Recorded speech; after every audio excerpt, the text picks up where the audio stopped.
What's up, my beautiful little blazing star flowers, also known as gay feathers? This is Rob from A Gay Guy Plays, and today on the Not So Daily Grind, we're going to be talking about a bunch of different topics currently going on in the Warframe sphere. As many of you guys know, I have been super duper busy as of late, and I haven't been able to make individual videos on every single one of these subjects, so I figured that I would go ahead and sit down on this Sunday, gather all of my thoughts, and we go down the line and cover each of them. Now, I have talked about Inaros Prime Access, but we'll chit-chat a little bit more about that. Tencent potentially buying out Warframe, Tennocon getting pushed back to August 1st, as well as their post about it. Then, of course, I wanted to go ahead and give you guys my opinions on Hardmode. So let's go ahead and start things out with Inaros Prime Access coming out soon. As many of you guys know, it's going to be on July 14th, the day before taxes are due. How are you going to do this to me? Now, I was actually very curious about you guys and how y'all felt about it, because I've got some cash that I might be able to set aside for this, but I also kind of don't necessarily want to support DE when they're not putting out their best content. So I'm curious, let me know down in the comments below if this is something that you guys would want to see me cover. If maybe you just want to check out the accessories, toss all of your feelings down below.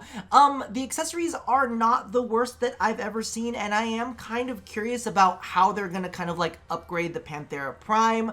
The SANDR isn't the worst, and I'm kind of feeling like, you know, the whole Scarab King look of Inaros this time around, so it's a potential for me. I'm like leaning one way or another, and there's also a part of me that's like, maybe just like one last hurrah. I don't know. Let me know. But let's move on to our next topic, which is Tencent knocking Sony out of the race to buy Warframe's Liu. Now, I know that Tencent is a very polarizing company, but I was a little bit more scared about Sony acquiring Warframe, and let me tell you why after I go ahead and read you the little snippet from this article. Tencent recently entered the exclusive talks to buy Chinese gaming company Liu, which produces the popular Warframe series of video games, and intends to take the company private. Liu confirmed details of the agreement in a Friday press release. Bloomberg, which first reported the deal, noted that the Hong Kong-listed company was worth around $1.1 billion before its trade was suspended in the lead-up to the announcement. China-based tech conglomerate Tencent serves the world's biggest gaming company by market value, worth about $760 billion. Tencent and its subsidiaries own popular titles including Fortnite, as well as a 40% stake in the publisher of League of Legends. So let's have a quick chat about all of this. Now, as you guys just heard, I stated that I was a little bit more worried about Sony picking up Warframe, and that's more along the lines of the discussion that I had with one of my friends. I initially thought, oh, Sony might pick up Warframe, might kind of like invigorate them with funds, and then he was like, yeah, Sony might do that, but Sony might also take a look at whether Warframe's generating enough revenue as opposed to what they could have Digital Extremes be doing instead, and generate more revenue off of a different project. And they might just say, scrap Warframe, it's not making us enough money, right? If you're underperforming and you're a part of like a big old company, they might give you the axe and say, you need to work on something else, right? Now, the reason why I'm feeling like it might not be as bad with Tencent is because Tencent has their fingers in like everything. They're dabbling in a bunch of weird projects. Like, I watched several videos this weekend where I'm like talking about all of the different investments that Tencent has, and some of them I'm like, what ain't so profitable? They're just kind of weird. They just like invested in that thing to invest in that thing, right? Just in case it hits it big. And so part of me is like, Tencent's really not that worried if one of their properties isn't the greatest, right? So part of me is like, all right, Warframe could probably, you know, continue operating as normal. But there are a lot of people out there who have a very, very polarized feeling about Tencent. So let me know down in the comments below, because I'm very curious. I was like looking at all of the things that they were involved in, and I was like, you know, Fortnite's not doing bad, right? League of Legends has been around for ages and ages and ages, and I feel like while they might not be, you know, the beacon shining star, they're still a highly played game. So part of me is like, I don't know. I don't feel so bad about this. I don't know if anything will really be changing. Again, let me know your opinions down below, especially if you're not fond of Tencent. Tencent. Let me know why you feel that specific way. I know a lot of people are out there saying, oh, Warframe's gonna be heavily monetized. They really love all of those pay aspects. And I'm like, y'all don't realize Warframe is already heavily monetized. All of the different stance animations that you have for your Warframes, that's platinum. All of the additional loadouts after a certain night, that's platinum. All of the different, Warframe slots, that's platinum. Like, color palettes, that's platinum. Like, everything in the game is heavily monetized. I don't know how Tencent would make it more monetized. You know what I mean? I'm like, it's already there. It's fair, but it's there. You know what I mean? So let's go ahead and move on to the next subject, which is Tennocon looking towards August 1st. Now, I'm not going to read all of this because I feel like it would be droning on and on and on. But D.E. Rebecca kind of takes us through all of the different Tennocons and like the themes of the year and all of that kind of stuff. But I feel like what's the most important, by the way, I'm going to leave all of the articles on these linked down in the description box below just in case you guys want to go ahead and read it yourselves. But I actually wanted to take a look at Tennocon 2019 and then take a look at Digital Tennocon August 1st, 2020. So let's see how they've kind of got everything set up. And I'm curious to see how you guys feel about kind of everything that's going on. So we're jumping to Tennocon 2019. The theme is Take Flight. Logistically, this is our most ambitious streaming year for the event. We will live stream as much as we can versus just Tenno Live. We've had 1 year since we introduced the idea of Railjack. Where are we now? Not that much further. Our demo is the most ambitious it's ever been. Space Team and Fish Team Unite, which as we know was a massive farce. Like, none of it was actually real, and several content creators actually showed exactly what was promised and what was delivered, and they were just not jiving. We debut Sheer Ambition, the new war, a player cinematic. Where's that? The Duviri Paradox. We let everything out. Like, Duviri Paradox, where, what, who, what, why. There is no undebuting here, and we must now manage these concepts in the public sphere. We count the countries attendees arrive from. This is our most global Tennocon yet. We put all our energy, love, and care into making something special and just hope that it will work because we want Warframe's community to be proud. All right, there is some footnotes down below, and it goes, this has always been the case, the dream, the goal. It will never not be true. I know that they really wanted to, have everyone be proud of them, but don't lie. Just don't lie. That's all we need you to do. We'll be proud if you don't lie. Now, this is where things kind of take a little bit of a turn, and there's a part of me that's like, maybe I'll buy Inaros Prime. Maybe I'll buy it. But DE does a great job at tugging at our heartstrings, and we have to remember, this is a business. This is a business. And they fucked up last year. So, of course, PR-wise, they're going to want to hit you in the heart places. And, I mean, they did a good job. Digital Tennocon August 1st, 2020 theme is From the Heart.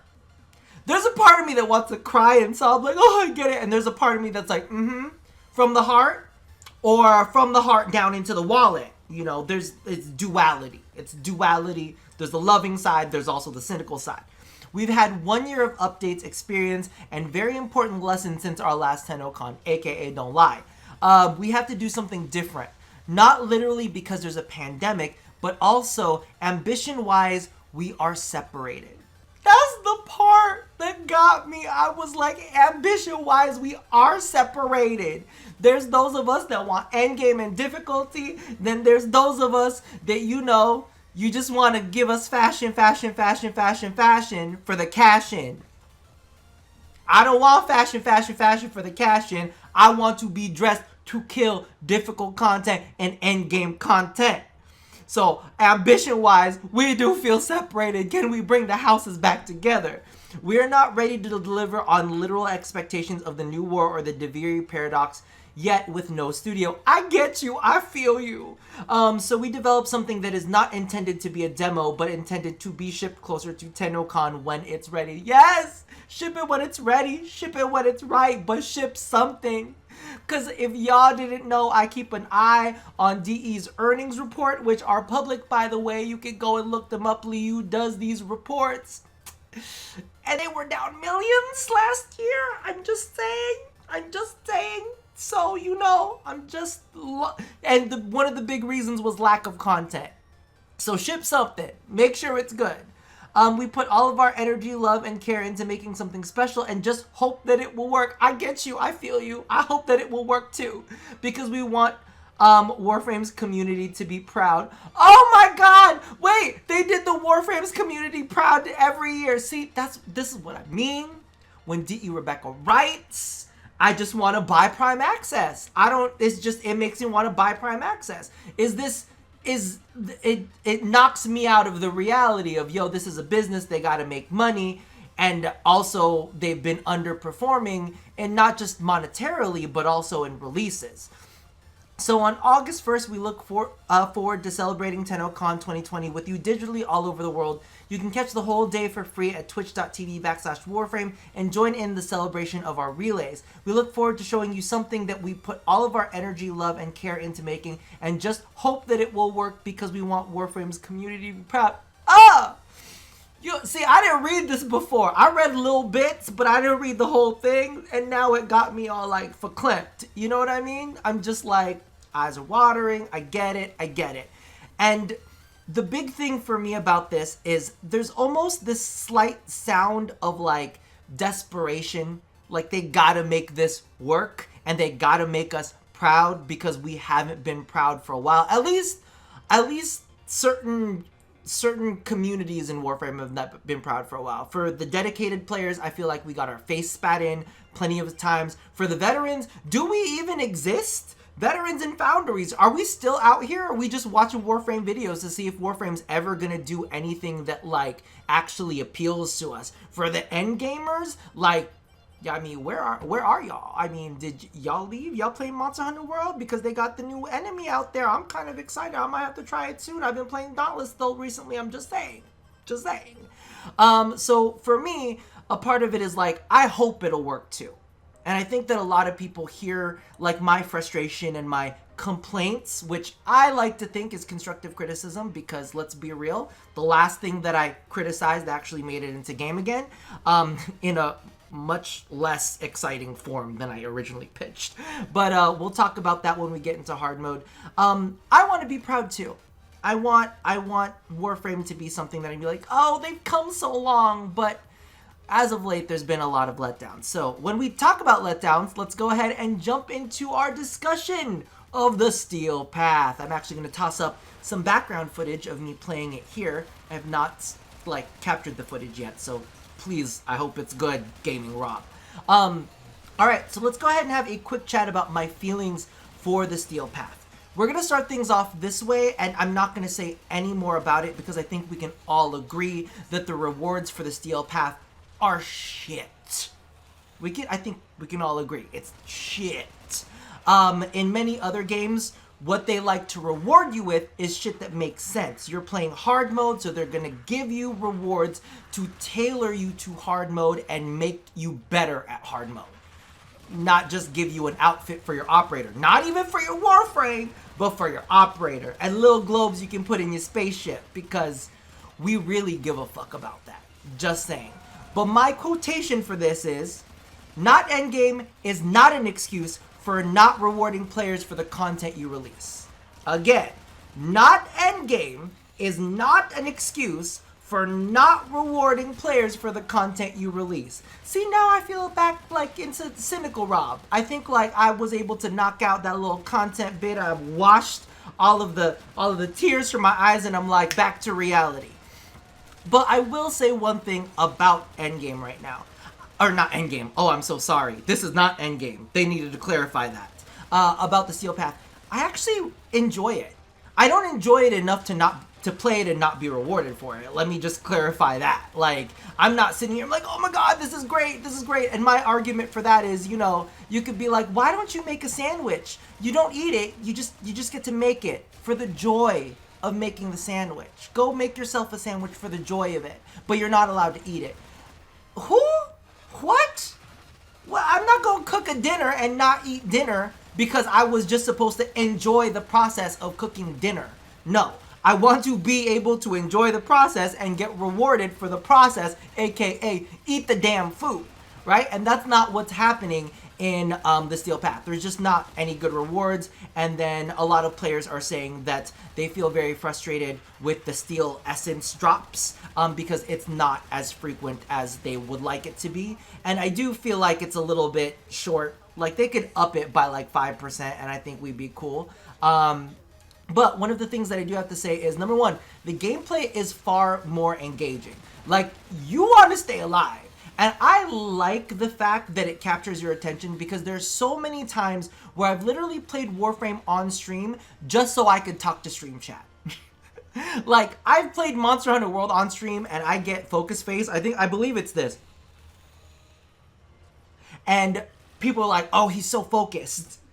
And I'm like, I look back at the footage and I'm like, I look stupid. So Warframe's an easy game to play on stream because you don't really have to pay attention to it. Now, you kind of sort of do have to pay attention to it. And I think that being engaging really does matter. One of the other things that I actually ran into, okay, y'all know Rob gets a little bloodthirsty when I play Warframe. I just kill everything, right? Just kill everything. And I was playing an interception, and I was so busy and focused on trying to kill everything that I did not play the objective. I wasn't playing the objective. And then finally I was like, all right, let me just switch things up a little bit. I don't need to kill everything on this interception. I just need to keep enemies off of the interception point, aka Miss Tatiana coming through with the beautiful, wonderful lantern. Everything's attracted because she is attractive now that she's able to turn off the vacuum on her ultimate, just putting it that way. And was able to keep enemies off of all the point with good lantern placement because, you know, skills actually kind of sort of matter in this game mode. And so a part of me like snapped into reality real quick. I was like, oh, okay, so we're playing objectives. All right, I'm engaged. I'm like getting into all of this. The other thing that I have to say is specialization matters. Remember when I used to say with every weapon build out there, make sure you're using the appropriate elements in order to do the optimal amount of damage, right? I used to say that in my videos, and then I stopped because guess what? It stopped mattering. It does not fucking matter in the normal star chart to actually like tailor your weapon's elemental type to the enemy. I've never fucking found that it actually mattered. Here, you might want to. Like, it's made things a lot easier. It's made taking down enemies and your time to kill a lot faster, which, you know, depending on the game mode can really, really matter. So a part of me was like, oh, we doing elemental combos correctly again? Okay. I'm kind of feeling this. The other things that I want to share is like frames really get to shine in their specialization. And that goes from like Hildren just owning it and hijack missions. Oh my god, I love me Hildren. I've been feeling Hildren all over again. I was like, girl, it's nice to see you. Like, you found your place again. Like, all those corpus can, you know, kiss your big old muscles. So for me, Warframes, especially CC frames, they're like back in. Remember how I used to tell you guys, Vauban will only ever feel powerful when the meta is switched into one where CC matters. And now all of these CC people playing Nyx again? I know, right? Are you shocked? I'm shocked. Okay, so let me give you guys a little bit of a story. I play all of my missions on public, just as a heads up. I don't do this whole like, oh, I'm only gonna bring my elite friends or whatever, because everybody has this idea that I'm like super duper elitist. Anyway, but yeah, I play in public missions. So I found a group that was like running pretty well. I was like, oh, you cool. I'm like, all right, y'all do that, and I'm gonna bring my Banshee, right? Because I was like, let me up the damage. Let me make us really viable, and we loaded into a mission, and guess what? There was a Banshee out in the wild. And guess what? They weren't a Soundquake Banshee. So we were running 2 Resonance Banshees. I was like, oh, we're back. We're back. We are back, boys. And it's kind of amazing. So I definitely felt really strongly about that because there's certain frames that are coming out that we have not seen in ages. And you know why? Because the difficulty is there to complement them. So a part of me is very excited about that. I'm seeing the one thing that I've always said that I thought Arbitrations was for the first week that they released it. I loved seeing players being amazing. Like, that, there's something about that like, I'm like, oh, you bringing X, Y, and Z into this mission? Are you sure about that? And then 5 minutes in, I'm like, wow, look at you! You are fantastic! I love it! I need to go revisit my build now.